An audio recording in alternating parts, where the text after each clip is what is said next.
Hello everyone, Andre here again, and today we have another book review. It's not book recommendations, they seem to be the videos that do better, and I know you just want to know more about the books that are out there and if you should read them or not. And so today we have The Wolf of Oren-Yaro by K.S. Villoso. Before we jump into our book review, don't forget, subscribe if you're new, comment away if you've read this book, if you haven't but you're curious, have you heard about it, and like the content, alright? But let's jump into the book review. So The Wolf of Oren-Yaro, which is the first book of a trilogy. The trilogy is called The Chronicles of the Wolf Queen, although you might see around as well that it's called The Chronicles of the Bee Queen, and I'm not gonna say that word here because YouTube algorithms whatsoever, but now you know it might have the both names, and that's because this book was initially indie published and later on it was picked up by a traditional publisher, and so they changed the name of the trilogy just so that it would suit the masses. This is a fantasy book. I'm not sure where exactly I would put it, in what subgenre, maybe a bit of epic fantasy, Asian inspired, a bit of that mix. This book was published in 2018, so 6 years ago of recording of this video, and on Goodreads it has 3,000 ratings, which, considering it's been out for 6 years, it's not that much. And the score it has so far, it's 3.66, which doesn't really bode well for the book. It's quite a low score in Goodreads terms, since usually on Goodreads everything above 4 is okay. Will it match the score I gave it, or will I give lower or higher? Usually I'm not very close to the Goodreads average, so we need to find out. Before we jump into the synopsis, I just want to talk about this great edition that I have, which is from the Broken Binding subscription.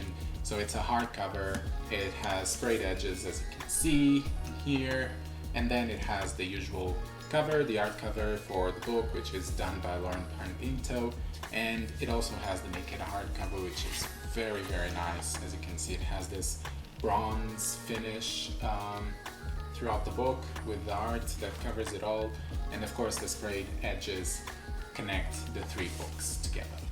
So this is just an extra.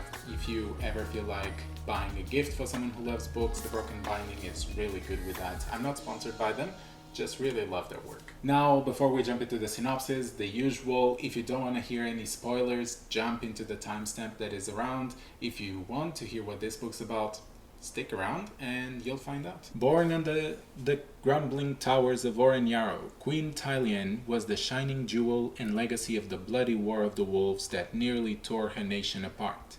Her upcoming marriage to the son of her father's rival heralds peaceful days to come. But his sudden departure before their reign begins fractures the kingdom beyond repair.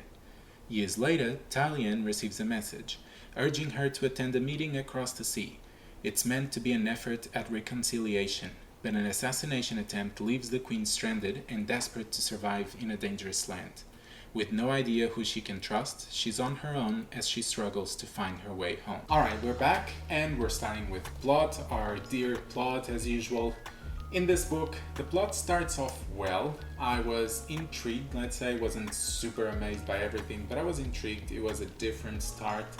But then after, would say, 20%, maybe not even that, it starts falling down and crumbling apart and becoming quite repetitive. I don't want to spoil much because you haven't read the book probably, but our main character goes through some difficulties, and those difficulties, even though the scenario changes, the difficulty is always the same, and she goes through this scenario probably 4 or 5 times throughout the book. And the scenario doesn't really change, the stakes are always very similar, so there's always this scene happening, and it's almost like you're having deja vu, and you're like, oh, I feel like this has happened before, and it has, but slightly different. So I felt that throughout the book. And the problem with this is, because this is the main character, we know that there are 3 books, first of all, so the main character won't die, unless this is some kind of Game of Thrones type of novel, but I wouldn't expect it. And so the stakes are quite low, because even though she's in danger, you really don't think she will die, so you don't worry that much. And because it keeps happening over and again, and she survived the first few, then you know she'll survive the next one. So there's that issue happening quite a lot in this book. So for the plot, I'm gonna give it a 2 out of 5. As for characters, our main character is quite infuriating. In all the books I've read, there are a few characters that I've read, I don't like them, and I don't like how the author writes them. Because I think there is a difference between a character that I don't like, but that the author wrote it on purpose for me not to like it. And if you've seen the previous short, the short that I published this week, Rin from the Poppy War trilogy written by R.F. Kuang is a great example of that. It's a character that is frustrating, that you really don't like her because she keeps making bad decisions, but I could understand why she was making those bad decisions, and I could understand the aim the author had on writing it that way and why things were happening that way. With this book, I didn't really feel like that. The character was just frustrating. It was making decisions that I really don't think a character in that sense would do, but yeah, there was that negative part of it, and it really gave me flashbacks of reading Prince of Thorns by Mark Lawrence, where the main character is also super infuriating. I don't like him at all, and it was really pushing me to the limits and almost DNFing the book, but I didn't, and I like this one, I finished it, I decided to, and I think the salvation in terms of characters were really the side characters, the secondary ones, where I was enjoying knowing more about them than our main character, and I felt that I would rather follow their lives and their trajectory. And yeah, I felt like at the start, again, just like the plot, the main character, I could understand her making one mistake or two, but after that, because she kept making mistake after mistake after mistake, then my patience started running out and I started not really caring about her, if she would die or not, which I knew she wouldn't, so there was all that going on. So for this character, for this category, I'm gonna give a 3 out of 5. Now on to world building.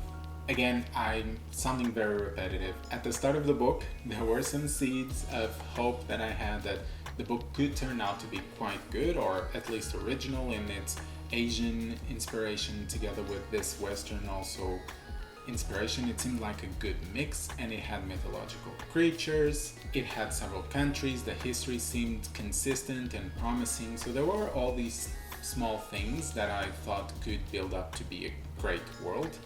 But unfortunately, it didn't really mesh together, or it wasn't fully developed, let's say. And partially it's because we spend most of the book in the same city or in another city, and therefore it seems like there's not much anywhere else. It seems like the rest of the world is quite empty and there's only those two places or some flashbacks that happen, but yeah, mostly that. And yeah, because of that, it made it sound very empty. Now, this might have been on purpose. Maybe in the next few books we will get more details about the world and about the other countries, and things will become more detailed, or there will be more depth to the world. But because we didn't get much of that in the first book, then the score in terms of world building will be a bit low compared to what I would consider in another book. And so I'm gonna give it a 3 out of 5.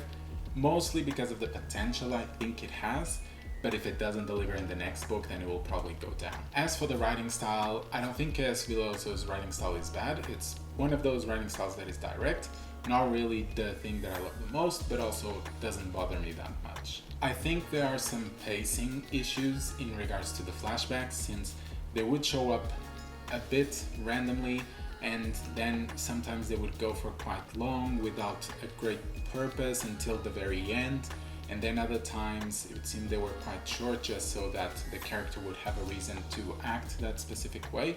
So yeah, there was that up and down in terms of pacing about the flashbacks, but also about the book itself. It seemed like it was a space where nothing would happen and suddenly a lot of action, where the character would be in danger and then nothing again and then action. So there was that predictability in terms of rhythm that wasn't exactly what I would have preferred. And another thing that I'm not sure about is if this book was categorized into the right area, because this book is an adult fantasy book, but it does feel a lot like a YA book. And not that there's anything wrong, I have read plenty of YA books, but if I'm marketed as an adult fantasy book, then when I go and pick it up, I'm expecting certain things, and this was giving me a bit more drama in terms of emotions, and it felt almost like teenagers and things like that. And maybe it's towards the later part of YA, so almost adult, but I still feel like it should have been in YA. Anyways, this category will be a 3 out of 5. Again, not sure if this will improve or not. It seemed quite stable. Maybe in the next books, if it has a better pacing, it can increase. Finally, enjoyment, the last category.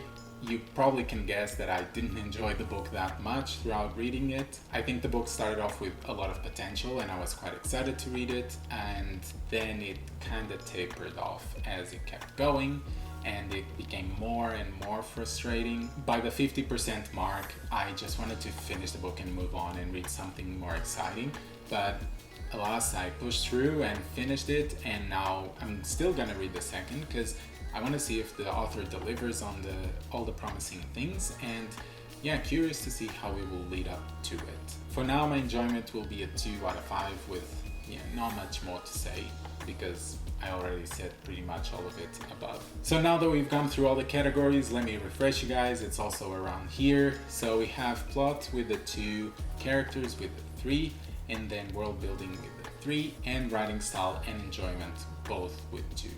That gives us a score of 2.6 out of 5.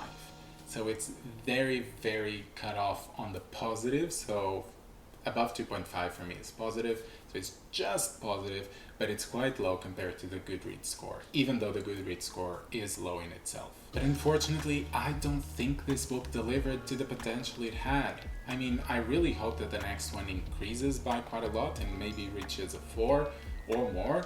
But at the moment, yeah, this was a bit of a disappointment. I can see there it has some positive things, and that's why it has a positive score in the end, but it's almost on the verge of me not liking it and DNFing it completely. But of course, I always try to push through because there have been books recently that have proved me that if you push through, the ending might be really amazing, and I will talk about those later on at another video. But for now, this is what we get, and so I just want to ask you, what do you think if you've read this book? If you haven't, will you still read it? Are you curious or not? Let me know, comment down below.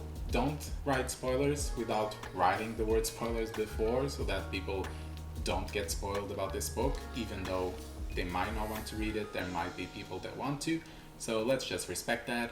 And if you're new, don't forget, subscribe, like the content, and recommend some of the books for me to read. I'm curious. I have a huge pile of books to read, but more recommendations are always good, right? Alright, see you soon, and push!